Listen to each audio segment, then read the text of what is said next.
Euro 6500ක්. මේ අවුරුද්දේ ඩොනිගෝල් වල දරුවෙක්ට පළවෙනි ශුද්ධ වූ සක්‍රමේන්තුව ලැබපු වෙලාවේ නේද හිතමිතුරන්ගෙන් ගෝඩ් පේරන්ට්ස් ලගෙන් සහ දෙමව්පියන්ගෙන් ලැබුණු මුදලේ එකතුව තමයි ඒ තියෙන්නේ. ගිය අවුරුද්දේ මගේ පුතා ශුද්ධ වූ සක්‍රමේන්තුව ලැබපු අවස්ථාවේ ගත්ත වීඩියෝ එකක්. මේ උත්සවය සමරන්නේ විවාහ මංගල්‍ය උත්සවයක් වගේ. අවුරුද්දකට කලින්ම හොටෙල් බුක් කරලා මේකප් ආටිස්ලා බුක් කරලා කට්ටියට ඉන්වයිට් කරලා ගජරාමයට ප්ලෑන් කරනවා. ඉතින් මේ දරුවන්ගේ ආච්චි සීයලා නෑදෑ හිතමිතුරන් වෙන රටවල් වල ඉඳන් පවා එනවා මේ උත්සවයට. මේ දරුවන්ට තාම අවුරුදු 9යි. මේ උත්සවයේදී මම දැක්ක ලස්සන චූටි කෙල්ලෙක් මනමාලියෙක් වගේ ඇඳලා ලොකු ෆොටෝ ෂූට් එකකුත් කරා එතනදී. මගේ කෝවර්කර් කෙනෙක් මට මේ ගැන කලින්ම කියලා තිබ්බ හින්දා මම පුතාට කියලා තිබ්බ පාසලේදී දරුවන් කතා කරයි ඒගොල්ලන්ට හම්බ වෙච්ච මුදල් ගැන, පාටි තිබ්බ එක ගැන.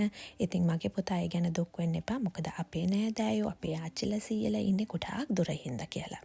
මගේ පුතා ඉතින් සාමාන්‍යයෙන් මේ වගේ දේවල් වලට දුක් වෙන කෙනෙක් නන් නෙමෙයි.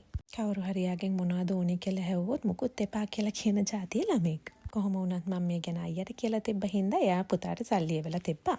ඒ සල්ලි මං එයා වෙනුවෙන් ඉතිරි කරා. මෙහි දරුවන්ට සාමාන්‍යයෙන් ලැබෙන මුදල් ඒගොල්ලන්ට වියදම් කරන්න දෙමව්පියන් ඉඩ දෙනවා. යූරෝ 6500ක් කියන්නේ ලක්ෂ 20කටත් කිට්ටු මුදලක්.